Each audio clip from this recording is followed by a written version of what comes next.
atividade cerebral de uma pessoa TDAH, ela é desorganizada. Entenda, ela é desorganizada. Segundo, ela é incoordenada, ela não coordena, ela não segue uma coordenação cognitiva lógica. E ela é excessiva. É tudo muito em pouco tempo. Então você vê uma pessoa hiperativa falando, ela fala 10 palavras na mesma hora. Porque ela pensa 60. Vocês estão entendendo como é? Ela pensa 60 palavras, ela fala 30 e você entende 5. Porque a pessoa fala tão rápido, porque ela tenta acompanhar o pensamento dela, mas não consegue. Tá? Até aqui tudo bem, pessoal? Posso continuar, né? Vamos lá. Então, ao contrário do que as pessoas pensam, o TDAH não é superado na adolescência. Existem muitas pessoas, principalmente pais, que não conhecem e que não receberam o diagnóstico acertado do seu filho. Eles acham que na adolescência o TDAH foi superado. Sabe por quê? Porque na adolescência o adolescente já começa a ter seus programas próprios. Ele já começa a ter sua turma. Ele já começa a ficar mais tempo sozinho. Ele já não sai mais muito com a família. Ele começa a praticar algum esporte. Ele começa a participar de algum campeonato de jogo. Então, isso faz com que o adolescente camufle o TDAH. E sabe o que é que acontece? Os pais só vão ter queixa dos boletins da escola, da reclamação da escola, de que ele não assiste aula, de que ele fica inquieto na sala de aula. Mas tem algumas adolescentes com TDAH que aprendem a camuflar isso e eles passam a simular um comportamento. É muito comum você ver pacientes com TDAH relatarem em consultório que na adolescência criavam estratégias de ficarem jogando durante a aula sem o professor ver.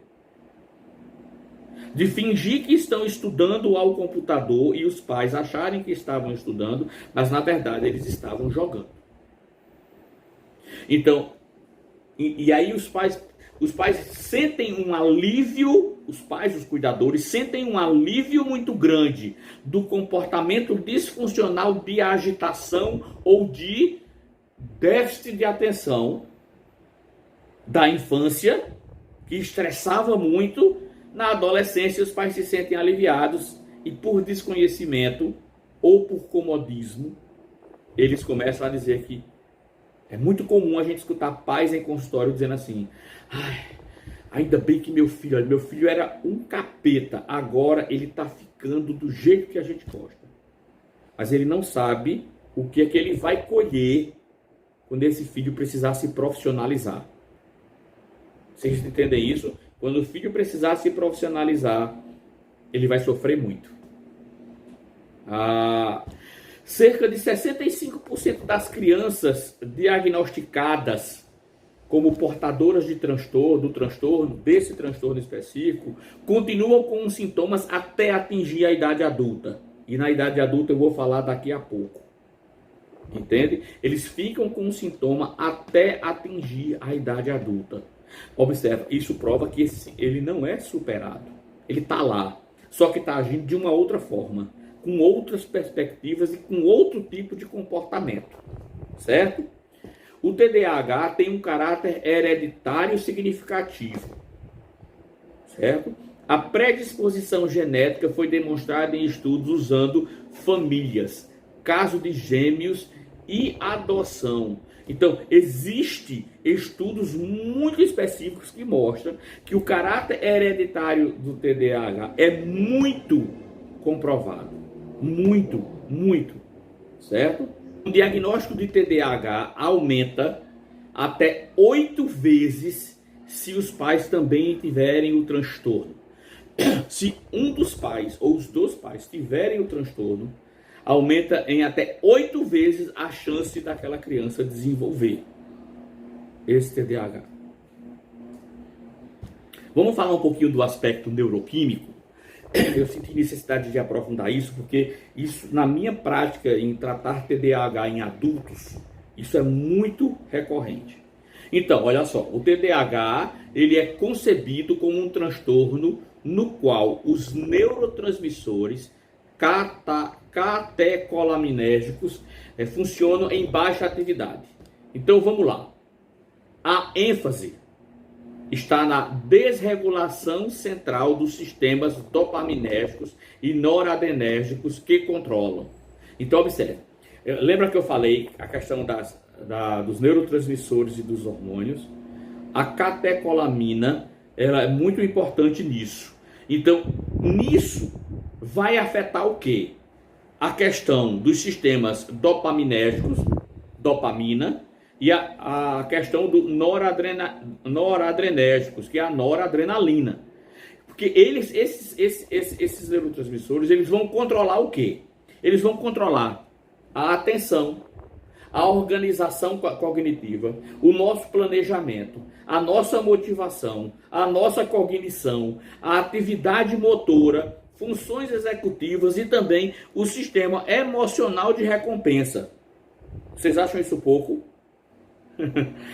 Então, uma pessoa que tem TDAH, ela está com os sistemas dopaminérgicos e noradrenérgicos afetados. Vocês estão entendendo? Então, é por isso, gente, que a gente não pode ficar dizendo que transtorno de déficit de atenção e hiperatividade é uma agitaçãozinha, que é frescura, que é malcriação. Quando é diagnosticado com transtorno de déficit de atenção e hiperatividade na infância, essa criança, ela vai ter dificuldade de dar atenção. Ela não consegue dar atenção. Não é porque ela não quer, é porque ela não consegue. A dopamina e a noradrenalina dela ou está produzindo demais ou está produzindo de menos. Ela precisa de regulação neuroquímica. Não tem para onde. Precisa. E se você dá a regulação neuroquímica através da medicação, essa criança dá atenção. É incrível o resultado. Incrível. Eu tenho a minha filha, que hoje está com 30 anos, né? Ela sofria muito para estudar. Uma vez que foi diagnosticada com TDAH, quando ela tomou a primeira vez a medicação, que pela primeira vez o que ela estudava em 5 horas, ela estudou em 1, a satisfação de se sentir normal e de dizer, eu consigo dar foco, eu consigo dar atenção. Então, é porque a neuroquímica cerebral dela foi regulada através da medicação usada. Então, observe, se os sistemas dopaminérgicos e se os sistemas noradrenérgicos não tiverem regulados, nós vamos ter comprometimento na atenção, organização, planejamento, motivação. Vocês entendem agora por que uma pessoa TDAH ela não sofre de procrastinação? Ela tem falta de motivação. Mas não é porque simplesmente ela está com preguiça, não. É porque ela não tem os sistemas dopaminérgicos e os noradrenérgicos bem controlados. Ela não consegue. Ela deixa para depois, ou ela faz um pedaço e não termina, porque ela não tem motivação para continuar. E a motivação é interna. Né? Não adianta ela receber estímulo. Geralmente as pessoas com TDAH, elas são muito estimuláveis. A gente estimula. Ela vai, mas só quando ela começa com 10 minutos depois, aquilo foi-se embora. Porque ela não tem a motivação. Você pedir para uma pessoa com TDAH se planejar, só para fazer o planejamento, ela vai parar no meio do início. Eu costumo brincar assim, é no meio do início do planejamento. Então, também tem afetado a cognição. Então, observe, só isso aqui, ó, atenção, organização, planejamento e motivação, só isso já tira da pessoa a capacidade dessa pessoa a produzir. É por isso que uma pessoa que tem TDAH, legalmente, ela precisa ter mais tempo de prova do que uma pessoa que não tem. Então, por exemplo, a minha filha, quando foi fazer a OAB, quando foi fazer concurso, ela manda, o psiquiatra manda o atestado e ela tem direito a mais 1 hora ou 1h30 de prova, amparada por lei. Isso serve nas faculdades também, né? Então, observe, eu fiz questão de mostrar isso aqui, porque não adianta eu estar explicando para vocês TDAH sem que vocês entendam que esses dois sistemas aqui, ó, eles estão comprometidos. Vocês conseguiram entender isso? Me deem um feedback. Ok. Que legal. Então eu quero voltar aqui para esse último item aqui, ó. Sistema emocional de recompensa. A pessoa que tem o sistema emocional de recompensa afetado, o que acontece com essa pessoa? Observe. Podem acontecer as duas coisas. Pode acontecer que da pessoa com TDAH, porque tem um sistema emocional de recompensa fragilizado, ou ele não funciona da forma como deveria, essa pessoa pode criar uma dependência emocional muito grande e ela pode começar a buscar o tempo inteiro a aprovação das pessoas com comportamento. Por quê?